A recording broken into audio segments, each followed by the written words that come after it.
Você fez tudo certinho, seguiu o plano e mesmo assim deu tudo errado? Calma, a culpa não é sua. E eu vou te provar o porquê. Hoje a gente vai falar da real por trás do mercado de trabalho e por que a geração Z não tá surtando à toa. Ela só percebeu o colapso antes de todo mundo. Você seguiu o plano e mesmo assim deu errado. Sabe aquela sensação de ter feito tudo certo e ainda assim parecer que você tá andando em círculos? Então, essa é a realidade de muita gente da nossa geração. Desde cedo venderam pra gente um passo a passo muito claro. Estuda, entra na faculdade, faz estágio, monta um currículo legal e pronto, o emprego vem. Simples, né? Só que não. Na prática, o que muita gente está vivendo é o seguinte: termina a faculdade com o diploma na mão, mas na hora de buscar uma vaga, o que aparece é um silêncio constrangedor e uma sequência de não sem explicação. E aí vem aquela pergunta silenciosa que todo mundo já se fez pelo menos uma vez: o que mais eu preciso fazer? O mais cruel dessa história é que não é sobre não saber o que quer. Pelo contrário, tem uma galera que sabe exatamente a área que ama, que se dedicou, que tem portfólio, que estagiou, que fez curso extra, só que na hora de tentar uma vaga,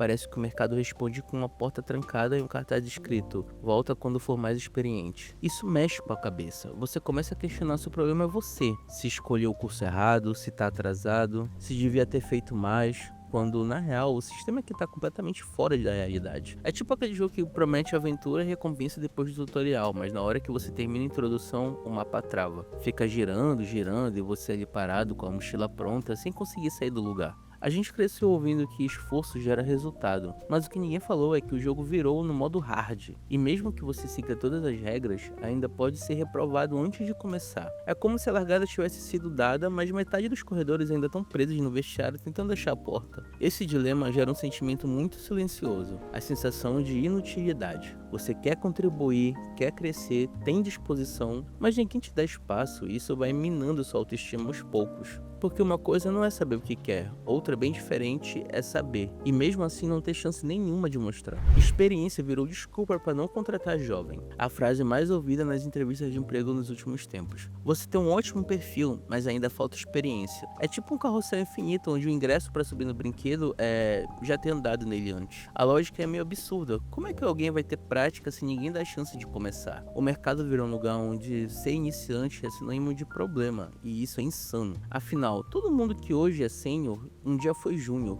Todo mundo começou de algum lugar, mas hoje a régua subiu tanto que o nível básico virou inalcançável. Você tem que chegar pronto, com domínio de ferramentas, inglês fluente, inteligência emocional nível mestre zen budista, portfólio incrível e zero margem de erro. Mas adivinha? Tudo isso sem ter tido uma chance real de aprender no campo de batalha. Isso cria uma barreira invisível, um filtro elitista que muita gente não consegue atravessar. Porque para ter essa experiência toda, você precisa ter tido acesso antes a boa formação, bons contatos, tempo livre para estudar fora do expediente, talvez até grana para se bancar enquanto aprende. E aí a tal meritocracia que tanto falam vai pelo ralo, porque não é só sobre mérito, é sobre contexto. E sabe o que é mais contraditório nisso tudo?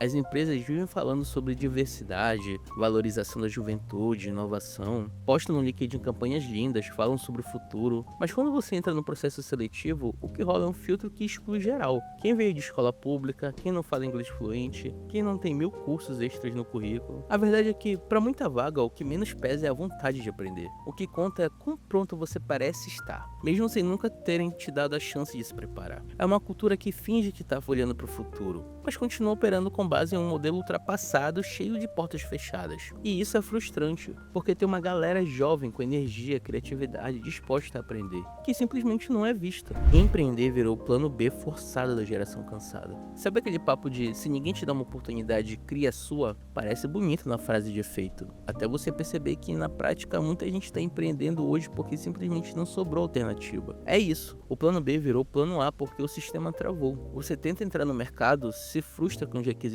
absurdos, é rejeitado 1000 vezes e aí começa a pensar: e se eu tentasse por conta própria? Mas não porque você sempre sonhou com isso, e sim porque ninguém te chamou para jogar no time. E aí nasce a geração dos freelas, dos criadores de conteúdo, dos vendedores autônomos, dos microempreendedores da madrugada. É uma galera que se vira como pode, faz bolo para vender, cria perfil no TikTok, edita vídeo, oferece serviço no Instagram, aprende a programar no YouTube, e tudo isso é incrível. Mas vamos ser sinceros, tem um cansaço por trás. Uma pressão silenciosa de que se você não tá ganhando dinheiro, a culpa é sua. De que se ninguém te contratou, o problema é a sua falta de iniciativa. Mas ninguém fala do peso de tentar manter um negócio próprio sem capital, sem segurança, sem rede de apoio. Ninguém fala de como é difícil viver nessa montanha-russa de instabilidade. Porque não é só sobre ser criativo, é sobre pagar boleto, comprar comida, manter a saúde mental em dia. Esse discurso de empreender liberdade ignora uma realidade. Para muita gente, empreender virou o único jeito de sobreviver. Não é uma escolha romântica, é uma fuga da precarização. E aí a gente vê esse boom de jovens fazendo acontecer,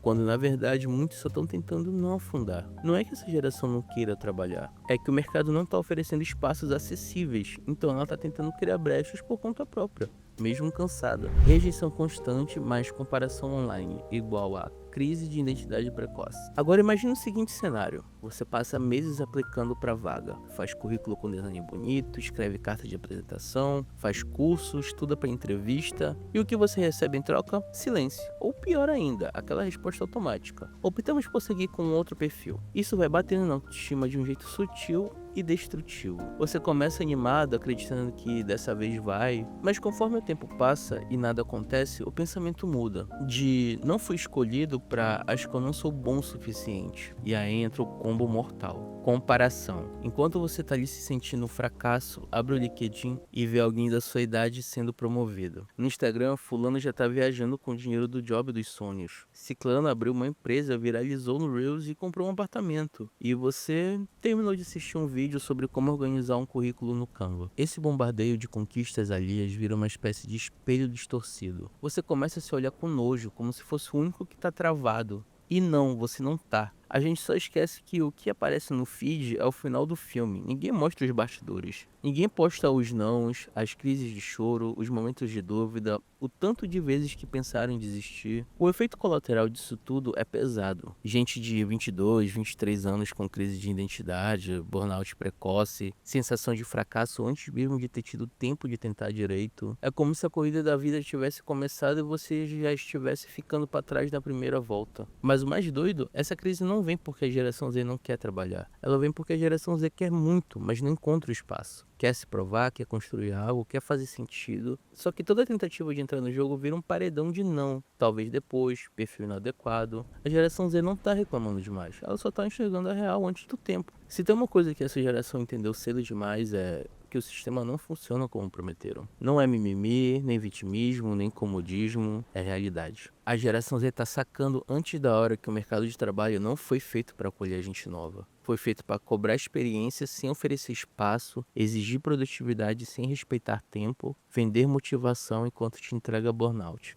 Só que em vez de só aceitar isso calada, essa geração está tentando reagir, mesmo que seja criando seus próprios caminhos, mesmo que seja aceitando bicos, mesmo que seja tentando de tudo um pouco para sobreviver e manter a sanidade. Não é porque alguém da sua idade virou gerente que você está atrasado. Não é porque fulano fatura 6 dígitos com curso online que você tem que fazer igual. O que a geração Z está fazendo, mesmo que no improviso, é tentar hackear o sistema, testar um caminho alternativo, mesmo sem certeza, e isso exige coragem. Não é moleza, é tentativa e erro com mais erro do que acerto. A real é que se adaptar hoje não é mais sobre só estudar, se esforçar e esperar a vaga cair no colo. É sobre resistir a um modelo que parou no tempo. Um modelo que cobra como se fosse 2005, mas entrega oportunidade como se fosse 1950. E se você tá se sentindo perdido, inseguro, cansado, tá tudo bem. Você não é um fracasso. Você tá vivendo um momento coletivo de transição, cheio de incerteza, que ninguém ensinou como lidar. Tá todo mundo tentando descobrir como existir num mundo que muda rápido demais, cobra demais e acolhe de menos. Então respira. Você não tá sozinho. Você não tá errado.